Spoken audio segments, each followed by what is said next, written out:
Danny? Hello. Check. Can everybody hear me? Crystal. Mic check. Got you guys. Crystal. Well, Brad, congratulations on a victory over the returning Chris Weidman, I guess. Emotions, I guess, on your end from what's happening back home, but also, fighting someone like Chris. I guess emotionally, how are you feeling now after getting through this fight week and getting the victory? Yeah, that's a good way to put it.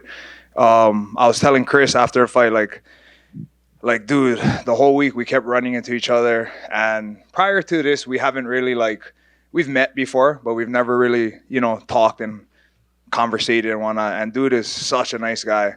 So literally before the fight, if you guys watch it back, I was in there and I was talking to myself because I had to make sure I got it out of my mind. Hey, this guy's here to hurt you.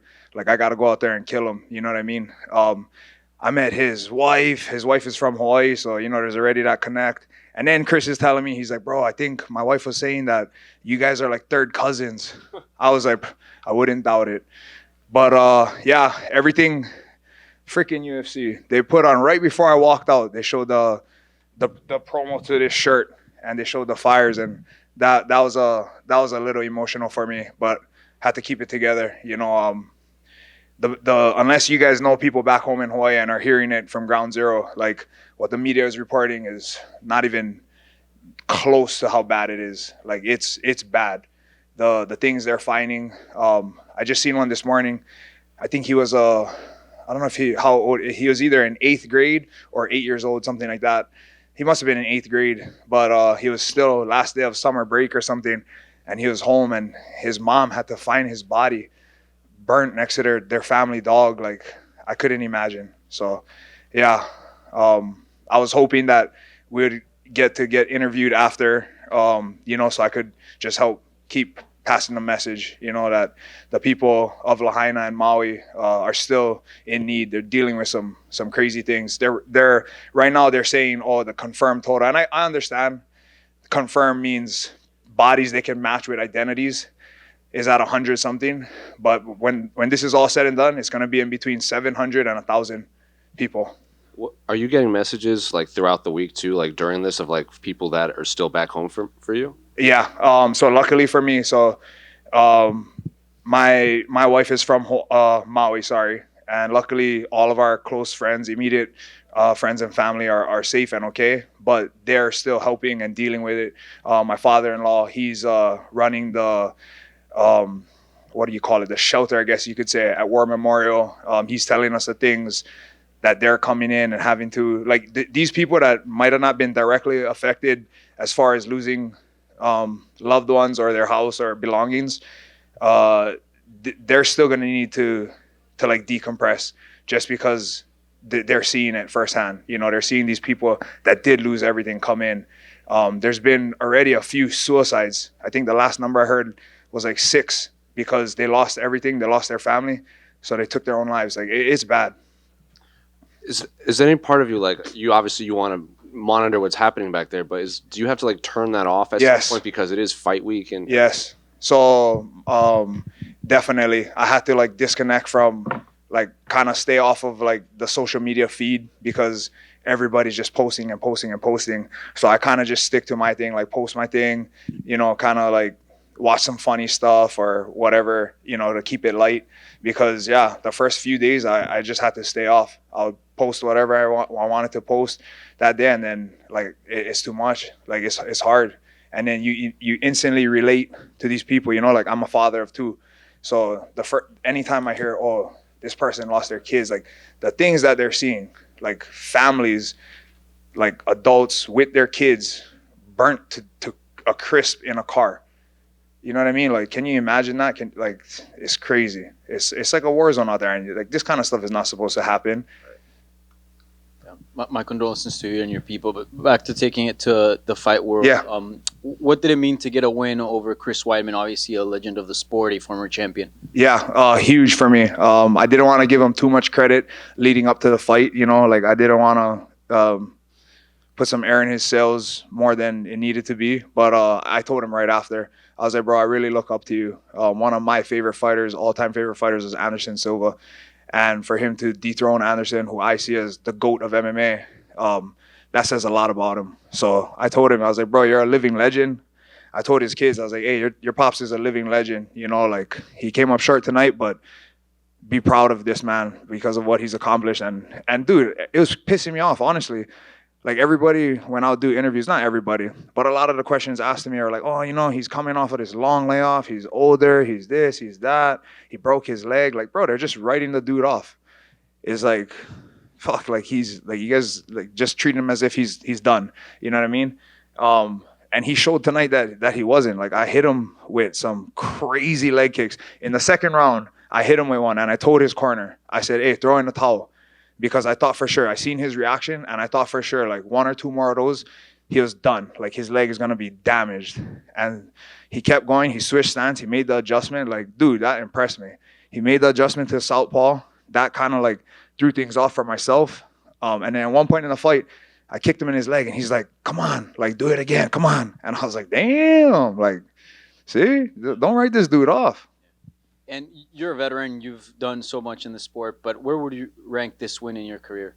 Oh, over a former champion. And again, like I just said, he dethroned the GOAT. So this is up there for me. Yeah.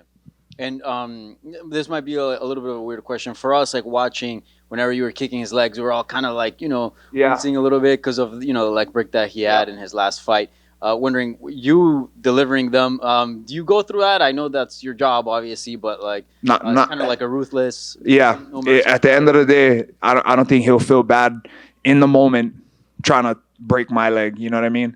And obviously that's not what I wanted to see happen, but that is the intent behind it. When I am kicking somebody, I like it's bad intentions. I do want to hurt them. This is fighting. You know what I mean? Like this is not a team sport. This is not like, okay, yeah, don't want to hit you too hard. No, it's fighting. You're trying to hurt the other person. So 100%. Like, again, I love Chris. I have nothing but respect to him. I freaking hung out with, like, him and his kids at, like, the weigh-ins and stuff. Got to know them a little bit. So, yeah, it was definitely different. I've not had that experience, really. But, yeah, I was out there to hurt him. Lastly, what do you want next? I'm going to go back with my team. Eric's sitting back there because I'm sure he has a note of all our next opponents.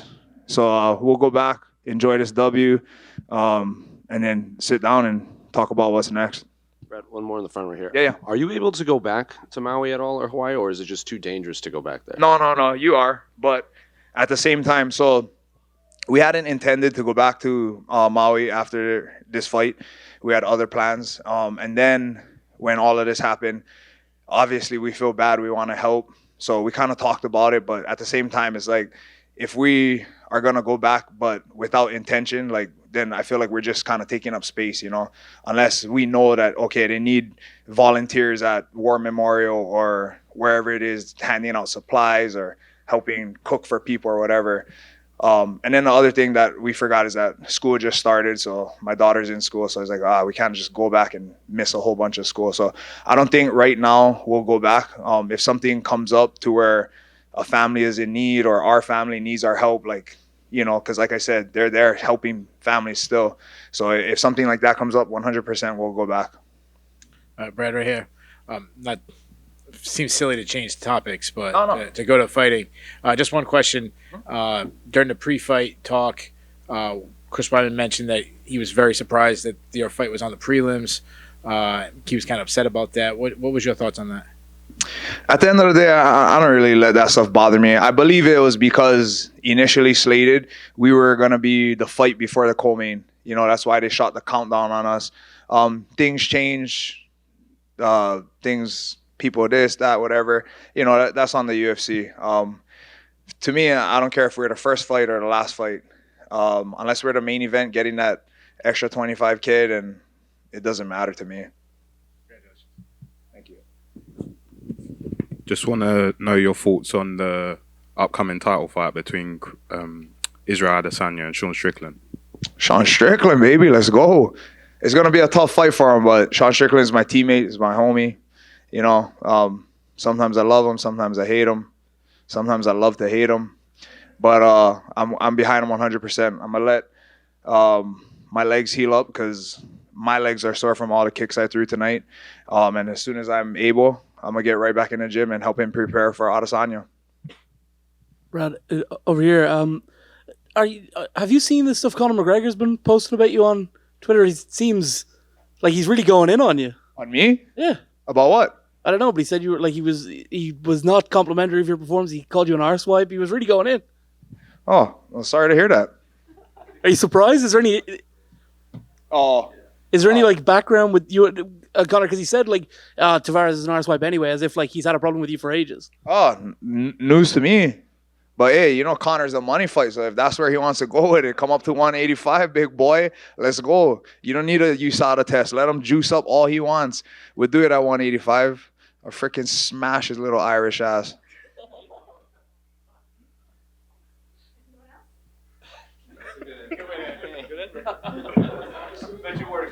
No, not at all.